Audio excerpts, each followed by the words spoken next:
मेरा नाम उदित है और मेरी उम्र 33 वर्ष है। मैं नोएडा से हूँ। इस 33 वर्ष के जीवन काल में मैंने काफी अनुभव किए हैं। कुछ अनुभव मेरे से अधिक आयु की थी और कुछ मेरे से काफी कम आयु की, तो कुछ मेरी जितनी आयु की। आज जो अनुभव आप लोगों के साथ शेयर करना चाहता हूँ वो मुझसे लगभग 10 वर्ष बड़ी थी। बात लगभग तब की है जब मेरी पहली नौकरी लगी थी। एक बहुराष्ट्रीय कंपनी में पहली नौकरी, नया जोश। उस वक्त मेरी उम्र 24 वर्ष थी। तो हर किसी से बात करना, घूमना फिरना, मजा करना, बस यही सब चलता रहता था। मेरी दोस्ती सिर्फ अपनी टीम में ही नहीं बल्कि कई और टीम में भी हो गई थी। ऐसे ही एक टीम में वो काम करती थी, नाम था रश्मि। अपने नाम जैसी थी वो, सुंदर, बनावट लगभग 34 की थी उसकी।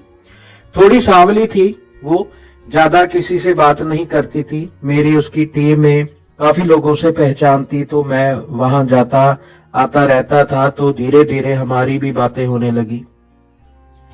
एक बार ऑफिस में एक फंक्शन था जिसके लिए हम सबको मिलकर तैयारी करनी थी। कभी कभी तैयारियों में लेट हो जाता था, तो मैंने कई बार उसे लिफ्ट ऑफर की थी। पहले तो वो मना कर देती थी, फिर एक दिन हाँ बोल दी, तो मैंने उससे उसके घर ड्रॉप कर दिया।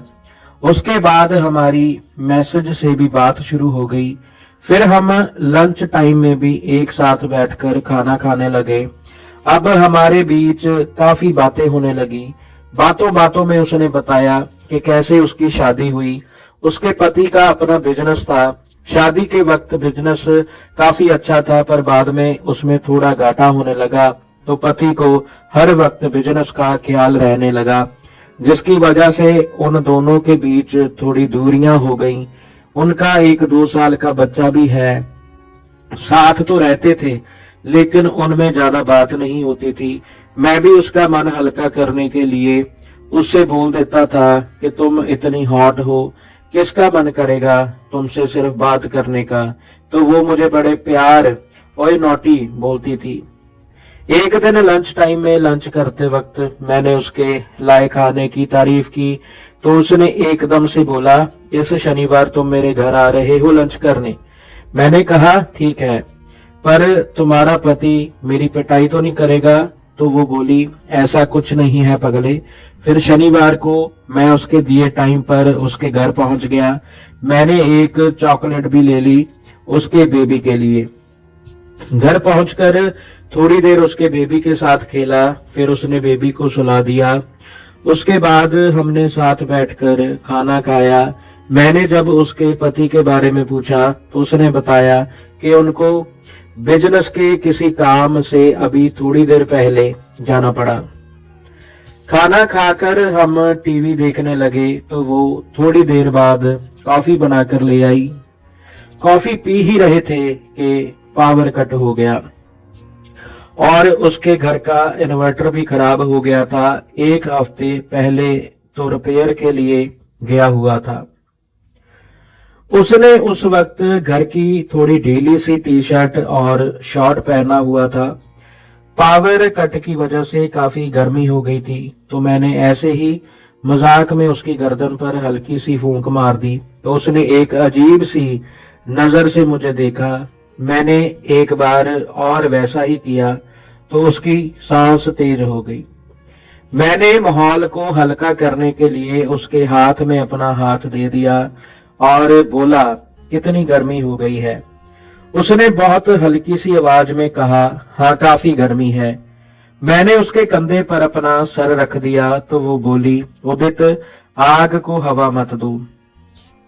मैं समझ नहीं पाया उसकी बात उस वक्त, जो मुझे बाद में समझ आई। मैं अपना चेहरा उसके चेहरे के एकदम पास ले गया। मैंने तो तुम्हें हवा दी है, तुम क्या आग हो? रश्मि, हाँ शायद हूं। तुम दूर रहो वरना तुम जल जाओगे। मैं जलाकर दिखाओ, मैं भी देखूं ये आग। मेरी बात सुनकर वो किचन में चली गई।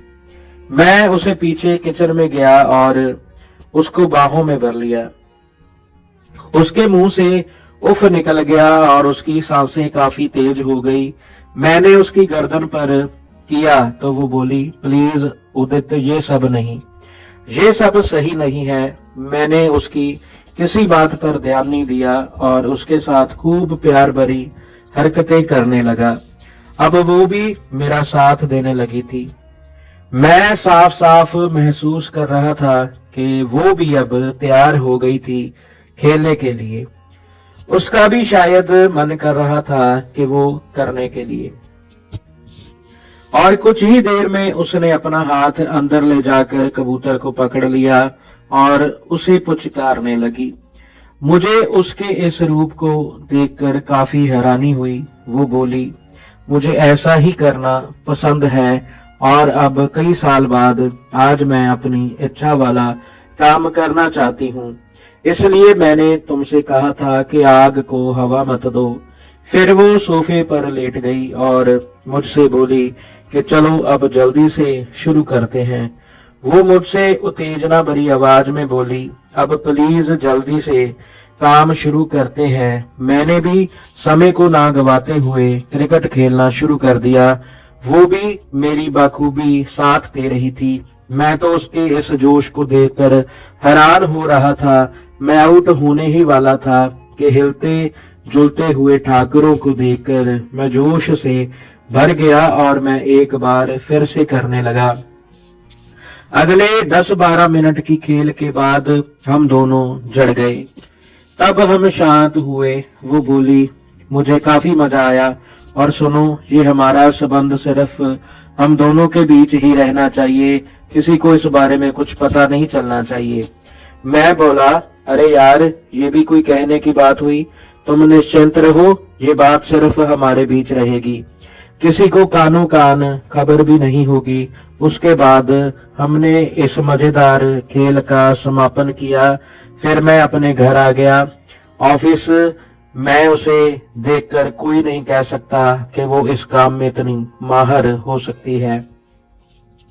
वो एक अच्छी पत्नी थी, पर उसकी अपनी भी कई इच्छाएं थी जो उसने अपने पति से शेयर की थी, पर उसका पति अपने बिजनेस, अपने काम की वजह से उसे वक्त नहीं दे पाया, जिसका परिणाम हमारे बीच ये संबंधों का बनना था। दुनिया की नजरों में ये संबंध अनैतिक या अवैध हो सकता है, लेकिन मैं सोचता हूँ कि प्यासे को पानी पिलाना और उसे संतुष्ट करना दोनों ही पुण्य के काम हैं।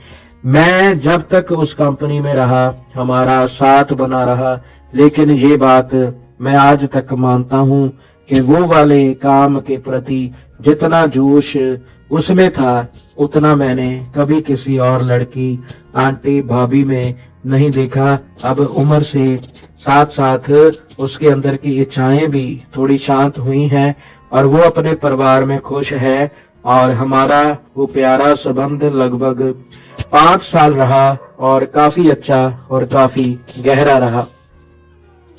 तो दोस्तों, कैसी लगी आपको ये कहानी? ऐसी और भी रोमांचक कहानियां सुनने के लिए हमारे चैनल को जल्दी से सब्सक्राइब करें। वीडियो अच्छी लगी हो तो लाइक करें, शेयर करें, कमेंट करें और साथ ही बेल आइकन को जरूर दबाएं। धन्यवाद।